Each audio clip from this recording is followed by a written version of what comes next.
These are not coups d'etats. These are revolutions. They are revolutions because it has become obvious that those who are lackeys of France in the Sahelian region were manipulating the electoral process, were using institutions such as the judiciary for purposes of perpetuating the French agenda. And that these young men from the military came out and said, no, when the people cannot do it through traditional revolution, we are going to do it through the barrel of the gun and use the institution of the military to change the equation. And they have changed the equation. How have they changed the equation? First, they are saying we are cutting political ties with Paris. Secondly, we are cutting economic ties with Paris. We are getting out of any organization which is led by France. We are cutting off the situation that compels us to use currency that is printed in France.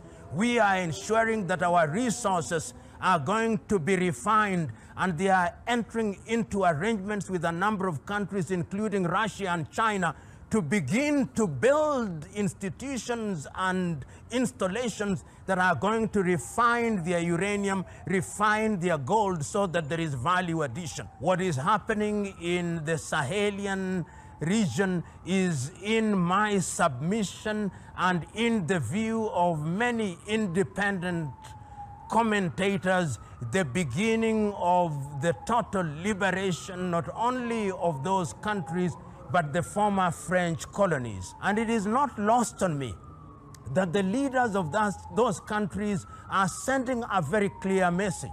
They are sending the message that any institution which makes the claim that is a Pan-African institution but is being controlled from outside will be defied. I remember that day, the day after the coup d'etat in Niger, and I remember the meetings that were held in Accra, Ghana, the meetings that were held in Abuja, Nigeria, the meetings that gave a 72-hour ultimatum to Niger and said, we are going to invade you, not in so many words, but we are not going to allow you. I remember the sanctions that were imposed upon Niger. And I remember all the three leaders, Traoré in Burkina, and I remember the new leaders in Niger. I remember the leaders in Mali saying, we are now entering into a military pact. You attack Niger, you have attacked Mali, you attack Burkina, you have attacked Mali, and you have attacked Niger, and of course, even Doumbouya in Guinea-Conakry said, we will join you. That is a new face. It is a face that was not contemplated, and the Sahelian revolution, because it is a revolution, is beginning to redefine how former French colonies are relating with France at the critical levels, including the area of trade, including control of their militaries, including control of their language. And it is not lost on me that in Mali, they have actually declared that French is no longer the national language. Bambara is now the national language. It is a clear statement that they are beginning to regain their independence, and they are doing it in a manner that was not anticipated and in a manner that was not contemplated. It begs the question, will the men in uniform continue to be in power until kingdom come? No. They have said in Burkina, they have said in Niger, they have said in Mali, they have said in Guinea-Conakry, we are midwives. We have come here for a short time to clean up the mess that has been with us. We have come here to clean up the mess that the French have always created. We have come here to ensure that the insurgency, which is sponsored by the French in Burkina Faso, which is sponsored by them in Mali, which is sponsored by them in Niger, which is sponsored by them in Guinea-Conakry, that this insurgency will eliminate it and will introduce a new system of governance which will allow the peoples of our country to participate in their governance without being controlled from Paris. They are saying that we have been puppets for too long. We are now regaining our independence, and this revolution is a revolution which is unique, is a revolution which is being defined and refined by young Africans whose agenda is the spirit of Pan-Africanism. The Sahelian revolution is a revolution which will change the continent of Africa and redefine Africa's relationship with the former colonizers. In order to understand the Sahel, we must go back to the year 1958, when Charles de Gaulle governed France.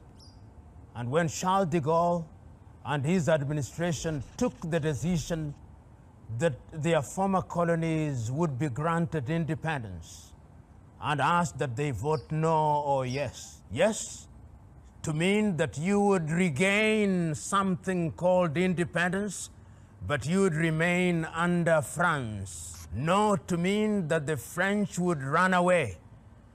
Only two countries voted no: Algeria under Ahmed Ben Bella and Guinea under Ahmed Sékou Touré. The rest of the countries remained under the tutelage of France and have remained so, controlled politically and economically, including their currency, the CFA franc. So that recently, in the 21st century, when young men in the military took the decision that they would change things, it was something that shocked the French and shocked the world. Shocked the French because they said, we are now gaining our independence. What we had was not independence. And I listened so very keenly to Doumbouya in Guinea-Conakry. I listened very keenly to Aïta in Niger. I listened very keenly to Traoré in Burkina Faso, and their message was clear. There are those who said within ECOWAS that Mali must not, when we talked about Mali at that time, they said Mali must be expelled from ECOWAS. And they came and they warned that they were going to attack Mali, but the Malians said, no, we are going to protect our newly acquired independence. The same message came from Guinea, the same message came from Niger, the same message came from Burkina Faso, and there is now unanimity within the Sahel that the time is now to redefine their relationship with France particularly. Let us understand why that redefinition of relationship is important. It is important at two levels, at the political level and at the economic level. We start with Burkina Faso. Burkina Faso is a country that was formerly known as Upper Volta. When via coup d'etat, Thomas Isidore Sankara took power in 1983, he said we must rename our country. And he renamed the country Burkina Faso. And he renamed the people the Burkinabe, the country of upright men. And he said that the time has come that we must be totally liberated from France. France has controlled how we conduct our politics. France has controlled what we sell and what we buy.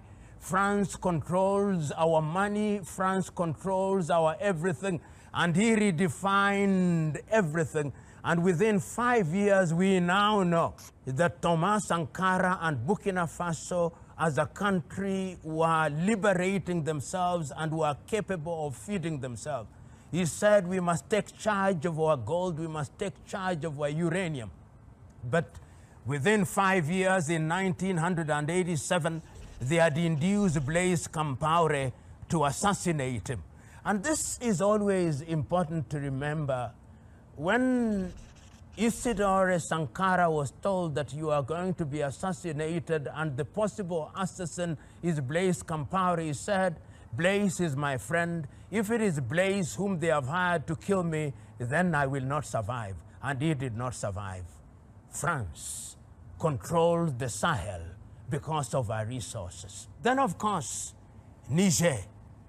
Niger is a country that is known for her uranium. Niger is a country that is known for our resources, and we know for a fact that even some of the nuclear tests that have been undertaken by the French have been undertaken in the deserts of the Sahel region. We know that that particular area is rich in all manner of resources, and the Nigerians took the decision that we are going to change this. When the coup happened, one of the things that was most frustrating was that a decision was taken that Niger must be treated differently, and people don't understand why ECOWAS reacted in the manner that it did. It was uranium. It was the uranium that is not only used in France, but is used in different parts of the world for nuclear facilities. And Niger sits upon uranium that has value that is inestimable. And the idea to ensure that Niger was ostracized from the ECOWAS community was at the behest of the French. And it is important that the Sahelians have taken the vow that they are going to protect Niger. Outside of Niger, we are also aware that the Malian regime with Assimi Goïta, who is the current president, have taken the decision that they are going to ensure that Mali, even with the sponsored insurgency, is going to remain a country that is independent. And it is not lost on me that Mali is the home of one of the most important freedom fighters in Africa, Modibo Keïta. So the spirit of Modibo Keïta is now resurgent in Assimi Goïta, and we can see that that particular country is also moving in the direction of ensuring that they are liberated from French domination. And once again, we know that Mali is a country that has a long history with Sundiata Keïta, with Mansa Musa, and the Niger River flows there and supplies oil. And in the areas such as Timbuktu in northern Mali, we know that there are major resources. The same with Guinea-Conakry, which may not be described as being specifically in the Sahel, but is one of the countries that is supporting the activities that are going on in the Sahel to the extent that they are redefining how Europe, particularly France, relates with Africa. Which begs the question, what is new in Sahel?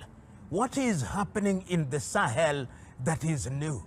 Is it a revival of Pan-African spirit? Is it something that is going to change the complexion of that region and by extension change the complexion of the world? Commentators are now saying that while many are quick to characterize the changes in the Sahel as coup d'etats, and therefore against the African Union declaration that Africa will not entertain non-unconstitutional changes of power, Pan-Africanists and those who know how France is operating and has operated say these are not coup d'etats, these are revolutions.